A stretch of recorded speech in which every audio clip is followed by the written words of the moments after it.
Oi, eu sou a Ana Letícia e hoje nós vamos estudar um pouquinho sobre o Brasil contemporâneo. Essa parte da nossa história que foi tão importante e acarretou em mudanças cujas percepções podemos ter até os dias de hoje. Então pensa comigo e vamos analisar bem a questão do sentimento anticomunista do Brasil contemporâneo e também da participação militar no decorrer desse período. Vamos lá. Para falar um pouco desse fantasma do comunismo, desse sentimento anticomunista, vamos começar um pouco analisando as primeiras décadas. Vamos falar das décadas de 1920 e 1930, quando as sucessivas crises no governo decorrem do fato de que as oligarquias controlavam o mesmo e aos poucos essas elites acabam sendo obrigadas a abrir um espaço para uma nova camada social, mais urbana. Esse período foi marcado pela chamada política do café com leite, onde os presidentes da República sempre vinham do estado de Minas Gerais ou de São Paulo. Assim, eram escolhidos através de acordos políticos envolvendo oligarquias nacionais. Então, a República Velha, ela estava em uma espécie de crise iminente, porque haviam disputas políticas pelo poder de cada estado. E assim como no âmbito federal, com relação à aliança entre os estados de São Paulo e Minas Gerais, que revezavam nos cargos para presidente da República, o vínculo desses dois estados não era constantemente uma aliança sólida. Assim, com sucessivas divergências entre as oligarquias regionais e a crise de 1929, que atingiu a economia cafeeira, abriu-se uma oportunidade para esses setores. Ainda nesse contexto, um outro fator desse espaço era a questão de que a modificação nesse padrão político da época se deu durante a década de 1930 também, com a questão do rompimento da política do café com leite. Isso por causa da indicação de Júlio Prestes à presidência por Washington Luiz.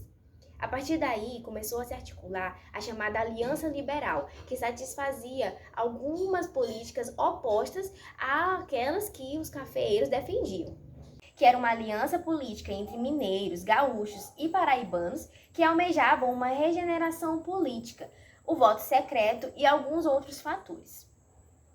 Seguindo a nossa linha do tempo, vamos falar um pouquinho sobre um personagem bem conhecido da nossa história, que eu tenho certeza que você já ouviu falar, Getúlio Vargas. Isso mesmo, ele havia sido lançado como candidato da Aliança Liberal. Lembra que eu falei? Então, a Aliança Liberal não ganhou as eleições com Getúlio Vargas, mas os aliancistas não aceitaram esse desfecho e assim acabaram organizando uma espécie de insurreição. A Revolução de 1930 eclodiu em outubro e no dia 3 de novembro, Getúlio Vargas assumiu a chefia do governo provisório da nação. De imediato, o Congresso Nacional e as assembleias estaduais e municipais também foram fechadas. Os governadores dos estados foram depostos e a Constituição de 1891 foi revogada. Vargas passou a governar por meio de decretos-leis. Isso se caracteriza como um golpe. Dessa maneira, esse golpe de 1930 foi um deslocamento das tradicionais oligarquias. Observamos que, além dessa questão que nós já entendemos um pouco sobre a luta de forças oligárquicas contra grupos anti-oligárquicos, teve também uma terceira força que sempre esteve envolvida nos conflitos do Brasil contemporâneo, e essa força era a militar.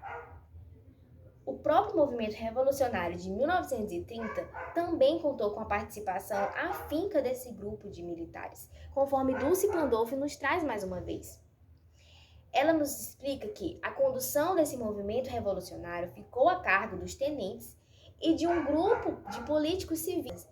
Esse público, ou seja, essa parcela de participantes dessa revolução, acabou sendo conhecida como tenentes civis.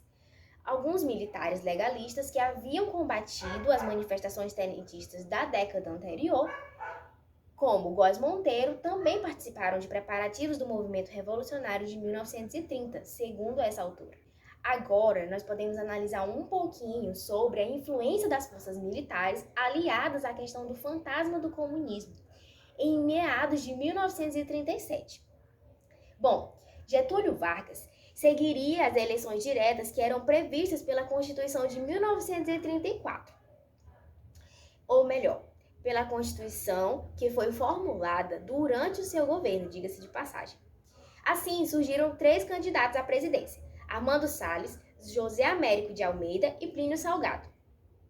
Mas acontece que essas eleições acabaram sendo, na verdade, um acontecimento decisivo para a história do nosso país. Isso porque surgiu o chamado Plano Cohen. O que foi o Plano Cohen?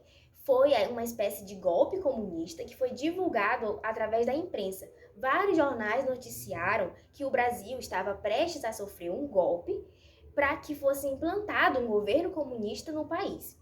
A população, obviamente, ficou muito assustada. Nesse contexto, o Plano Cohen, que nada mais era que uma invenção para justamente tentar burlar as eleições de 1937, acabou fazendo com que o estado de guerra, que havia sido rejeitado pelo Congresso, retornasse. Dessa maneira, o país decretou o estado de sítio e as garantias constitucionais foram suspensas. Nesse contexto, a autora Dulce Pandolfi traz mais uma reflexão importante para a gente pensar. Ela diz que o Plano Cohen foi uma peça de ficção, mas que cumpriu todos os objetivos aos quais se propôs. Ela também traz que alguns setores oposicionistas se prestaram a contestar e questionar esse novo pedido de decretação de um estado de guerra no Congresso Nacional, porque eles não acreditavam que, de fato, havia uma tentativa subversiva de romper com o governo, uma ameaça comunista, como o Plano Cohen tentava pintar. Esse pedido acabou sendo aprovado.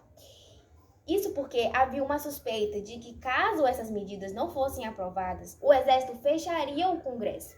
Ou seja, havia uma suspeita de um certo golpe, de uma situação que era muito mais instável e que causaria muito mais desconforto à nação. E deu início ao intitulado Estado Novo. Assim, Vargas permaneceu no poder até 1945. E na manhã do dia 10 de novembro de 1937, o Congresso Nacional foi cercado por tropas da Polícia Militar. Você acha que acabou? Então, não acabou não. Você lembra que eu acabei de falar que Vargas ficou no poder até o ano de 1945?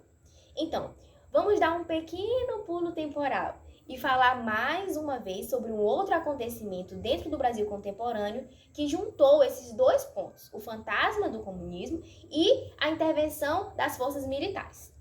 Quando nós tratamos do fantasma do comunismo, desse sentimento anticomunista dentro do Brasil contemporâneo, cabe muito bem trazer à tona um segundo momento, um período entre as décadas de 1945 e 1964, que acabou culminando em um golpe que originou a ditadura militar. Então, é bem importante que nós reconheçamos que cada acontecimento serviu para corroborar com o que viria a ocorrer em 1964, da sua própria maneira, e criando um próprio contexto e um peso dentro do Brasil contemporâneo. De 1961 até 1964, teria se constituído como o segundo grande surto anticomunista do Brasil. Isso porque a preponderância desse fantasma, que já era persistente desde a instalação do Estado Novo e que seguiu com a sua prevalência através do Plano Cohen por Getúlio Vargas, também levou à participação dos militares e ao certo apoio da população também, se formos parar para pensar. Um governo ditatorial se instalou em seguida, bem em decorrer dessa questão. E além disso, nesse período, o anticomunismo teria adquirido uma importância preponderante, que acabou se constituindo numa fagulha que acabou detonando no golpe militar de 31 de março. E sobre essa fagulha, agora nós vamos falar um pouco sobre um personagem também muito importante da nossa história, que você também já deve ter ouvido falar.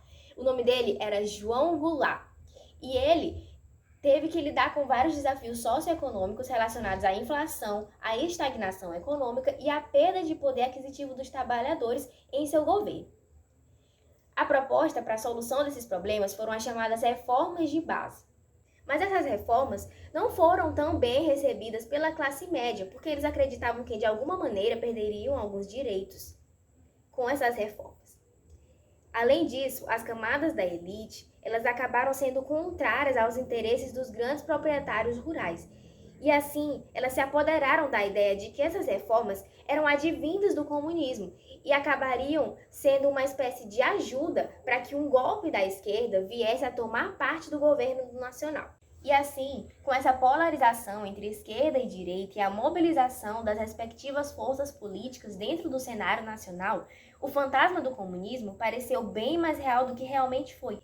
Esse contexto, associado à questão de que Jango era de fato mais relacionado com forças de esquerda, fez com que o golpe se constituísse cada vez mais e trouxe sobre o momento um peso ainda maior. Toda a resistência do Congresso às reformas que foram propostas e também em toda a crise que o governo se encontrava, o país se encontrava, as forças de esquerda, que eram sindicatos, e os universitários acabaram organizando várias greves e manifestações que eram em favor das reformas, enquanto as de direita, que eram setores do exército, grandes empresários e alguns grupos religiosos bem conservadores, chegaram também a organizar outras manifestações, incluindo a bem conhecida Marcha da Família com Deus pela Liberdade. Esses grupos, que acabaram se incomodando bastante com a aproximação de Jango com os movimentos populares de esquerda, sinalizaram, obviamente, a desaprovação ao governo e consideraram que ele detinha um certo discurso radical e ainda tinha o apoio das Forças Armadas. Assim, o temor de uma suposta infiltração comunista se alastrou mais uma vez. Mota, em seu trabalho de 2002, chegou a dizer que o sentimento anticomunista, ou seja, o temor ao comunismo, acabou sendo o cimento da mobilização anti-Goulart. Assim, mesmo que algumas opiniões não tivessem a capacidade de ter uma espécie de consenso entre as elites sociais e alguns outros setores mais moderados da sociedade, a questão da comunização, ou melhor, o medo da comunização, seria uma posição unânime entre todos esses setores, que acabou unindo-os e corroborando no golpe de 1964. Os fatores que foram elencados se fizeram não só presentes no golpe de 64, como também decisivos, pois o golpe de 64 viria a ser um golpe de militares, justamente com uma justificativa de combate à ascensão do comunismo, fazendo com que, pela segunda vez dentro do Brasil contemporâneo, a ordem institucional fosse interrompida, ou melhor, fosse rompida com essa justificativa de barrar a ascensão do comunismo, assim como no primeiro momento que nós já discutimos. Para fechar a nossa reflexão sobre o período do Brasil contemporâneo, vamos refletir também sobre a fase que corresponde à ditadura militar e à redemocratização do nosso país, já após o golpe de 1964. Nesse contexto da ditadura militar, como já foi frisado, o Brasil adquiriu um governo autoritário. Dessa maneira, as manifestações e reivindicações sociais acabaram sendo ilegais dentro desse governo. A repressão àqueles setores sindicais que eram ligados ao comunismo, conforme já comentamos, e também a reformas trabalhistas e sociais acabaram sendo alvo de grandes repressões, duras e violentas. Neste período, também podemos salientar que houve um milagre econômico dentro do governo do general Médici. Contudo, esse milagre econômico, na verdade, foi substituído por uma etapa posterior marcada pela inflação e a desigualdade, ou seja, uma crise econômica. Podemos destacar também a questão das diretas já, que foram uma campanha com uma possibilidade de participação de vários brasileiros com um ideal comum, ou seja, de diversos pontos políticos e segmentos sociais, para que as diferenças se tornassem irrelevantes e um país democrático fosse uma pauta a ser discutida naquele momento. Esse acontecimento foi também, entre outras coisas, um resultado de um contexto breve e anterior às diretas já, que consistiam na Lei de 1979, uma lei que dava anistia a alguns presos políticos e militares, e também no desgaste do governo do então presidente João Batista Figueiredo. Também tem a questão das eleições indiretas de 1982 para presidente e prefeitos dos estados, que estavam sob segurança nacional. Durante os anos 70, o movimento trabalhista organizou greves e reivindicações. Além disso, também houve um desenvolvimento do sindicalismo e a questão da criação da Central Única dos Trabalhadores, a chamada CUT, já dentro dos anos 80. A partir da segunda metade dos anos 70, o Brasil passou a ter um grande movimento de greves, que foi iniciado justamente a partir do movimento trabalhista e do sindicalismo também.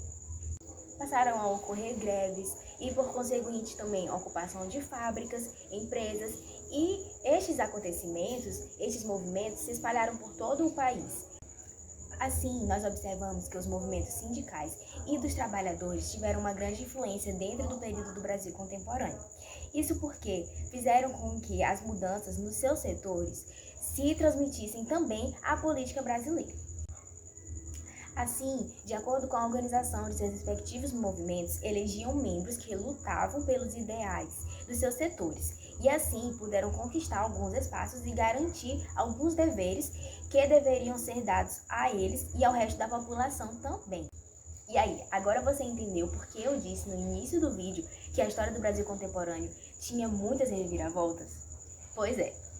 Nesse vídeo, eu procurei trazer alguns movimentos e acontecimentos cruciais que envolveram o Brasil contemporâneo. No primeiro momento, anterior à ditadura militar, frisei a questão do sentimento anticomunista e a questão também das investidas militares, da força militar, que sempre esteve envolvida em todo o processo do Brasil contemporâneo. Participações estas e sentimento anticomunista que também, inclusive, acarretou no golpe de 1964 e com isso colocou o Brasil em um dos períodos mais violentos da sua história. Além disso, também procurei frisar a questão dos movimentos trabalhistas e das forças sindicais que estiveram presentes durante esse período obscuro da nossa história e ainda durante o processo de redemocratização. Com isso, é possível concluir que a história que envolve o Brasil contemporâneo é uma história marcada por grandes mudanças políticas. Essas mudanças modificaram o cenário nacional e moldaram o período que nós conhecemos como Brasil contemporâneo, mas muitas vezes também colocaram a nossa nação em uma situação em que as classes dominantes tinham sempre à frente do poder e as classes menos favorecidas eram desprovidas de direitos. Ou melhor, as classes dominantes obtinham privilégios. O Brasil contemporâneo foi marcado pela participação de políticos, grupos políticos e oligarquias também, assim como partidos e forças populares. Além disso, pela polarização das forças de esquerda e direita. Além também de ser marcado pela censura e pela violência durante os anos da ditadura militar. Assim, falar de Brasil contemporâneo pode até ser bem complexo, mas ao mesmo tempo é bem necessário, pois a história do Brasil contemporâneo se traduz na nossa história atual.